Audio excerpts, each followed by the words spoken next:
প্রিয় দর্শক, প্রথমবার দেখলে হয়তো মনে হবে এটা বাংলাদেশের কোনো ফুটপাথ অথবা কোনো বাস স্টেশন, কিন্তু না, এটা বিদেশ। এটা সৌদি আরব বাঙালি মার্কেট আল কাসিম। হ্যাঁ, দেখে বুঝার কোনো উপায় নেই যে এটা বিদেশ। এ দেশে জানা আজওয়ানা এটা কি কিলো কত? দাম বেশি। 10,000 দেন, 10,000 দেন। এটা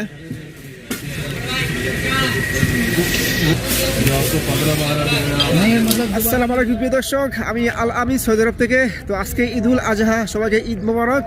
তো এইমাত্র নামাজ পড়ে আসলাম। তো এই দেশে একটা সিস্টেম ভালো কি, যে সকাল সকাল নামাজ শেষ হয়ে যায়।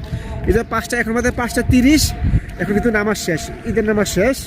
তো এই দেশে কিন্তু ঈদগাহ নাই, সবাই মসজিদে নামাজ পড়তে আসে, বুঝছেন। তো আজকে এই ব্লগে দেখতে পারবেন যে প্রবাসীদের ঈদ কেমন কাটে পরিবার প্রিয়জন ছাড়া। অবশ্যই একটা লাইক আর সাবস্ক্রাইব করে সঙ্গে দেখেন, আর দেখেন প্রবাসীদের ঈদ কিভাবে কাটে। তো আজকে কাজ করছি সারা রাত, আজকে প্রচুর কাজের চাপ ছিল। আপনারা জানেন যে আমি কাজ করি রেস্টুরেন্টে, এই যে আমার সাথে আছে মহল্লাম, উনি, আমরা একসাথে কাজ করি। হ্যাঁ, তো আজকে ভাই মানে চার রাত তো মানে প্রচুর পরিমাণ কাস্টমার ছিল। তো এখন যে খাওয়া দাওয়া করে ঘুমাবো আর উঠবো সেই বিকালে ঘুম থেকে উঠে হয়তো একটু বাঙালি মার্কেট যাবো। হ্যাঁ, আর আমরা যেখানে থাকি আপনার আল কাসিম, এখানে ঘুরার মতো তেমন জায়গা নাই, যেমন সাগর টাগর থাকে না, এগুলো কিছু নাই। আমরা বাঙালি মার্কেট যাই, এটাই আমাদের আনন্দ। তো দেখা হবে রাত্রে খাবার খাবো। তো আমরা মূলত সৌদি আরব এরকম সোপরা, এগুলোকে বলা হয় সোপরা। এই সোপরা বিছাইয়া আপনার রুটি খাবার, আপনার 4-5 জনের একসাথে বৈশা পরে আমরা মনে করি যে এই খাবার খাই, এগুলোকে বলা হয় সোফরা। এদেশে আরবিরাও এইসব মানে সোপরাগুলো বিছিয়ে ওরা খাবার খায়, মানে সুন্নতি খাবার। আর এটা হলো আমাদের রুম, দেখেন এটা আমার বেড। এটা হলো এক ইয়েমেনি আর এটা হলো ইন্দোনেশি। হ্যাঁ, এই আর কি ভাই, মানে ব্যাচেলার মানুষ, মানে কোনো রকম ঘুমাই, খাই, কাজ করি, মানে কাজ থেকে বাসায় আসি, বাসা থেকে কাজ। ঠিক আছে, তো ওকে, দেখা হবে রাত্রে। গুড মর্নিং গাইস, এখন বাজে বিকাল 5:30। আসলে এটা গুড মর্নিংয়ের সময় না, কিন্তু আমাদের জন্য গুড মর্নিং এটা। আমরা কিন্তু এরকম বিকালে সবসময় ঘুম থেকে উঠি, আমরা সবসময় নাইট করি। ঈদ ছাড়া আমরা সবসময় কিন্তু নাইট করি। তো এখন যাবো সৌদি আরব আল কাসিম বুরাইদা বাঙালি মার্কেট। আপনারা দেখবেন যে প্রবাসীদের ঈদ কীভাবে কাটে পরিবার প্রিয়জন ছাড়া। আর বাঙালি মার্কেট সৌদি আরবে দেখতে কেমন, কী কী আছে ওখানে, সব কিছু দেখাবো। অবশ্যই লাইক অ্যান্ড সাবস্ক্রাইব।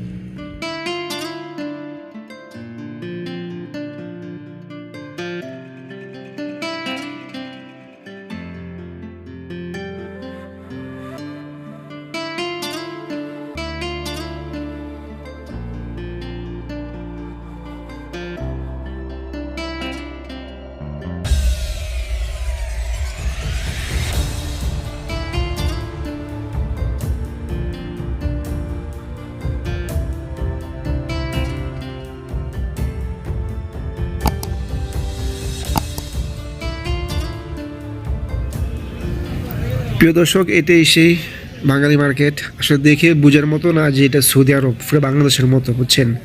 দেখেন ফুটপাতে ফল ফলাদি, সবজি, কাঁচামাল, তারপরে মুরগি, মাছ, ডিম, সব কিছু বিক্রি করে এই ফুটপাতে। তো এখানে সব কিছু পেয়ে যাবেন, A to Z, প্লেনের টিকিট, মোবাইল, মানে আপনার কী লাগবে। তো সবাই এখানে ঘুরতে আসে, বিশেষ করে ঈদের দিন অনেক প্রচুর ভিড় হয়, অনেক লোক হয়।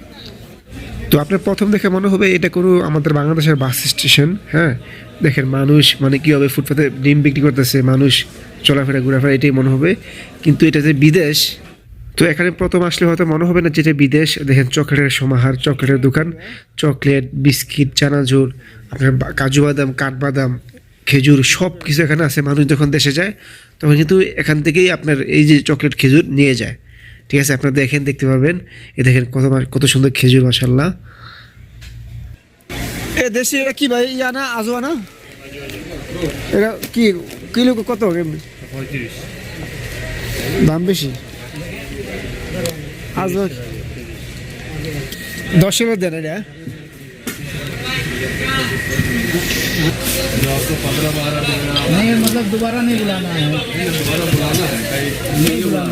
তো যখন কোনো প্রবাসী দেশে যায় তখন কিন্তু এখান থেকে সব কিছু নিয়ে যায়। দেখেন, হ্যাঁ, মানে চকলেটের সমাহার, অনেক প্রকারের চকলেট এখান থেকে কিন্তু কেজি হিসাবে নিয়ে যায়, কেজি টেজি যা লাগে।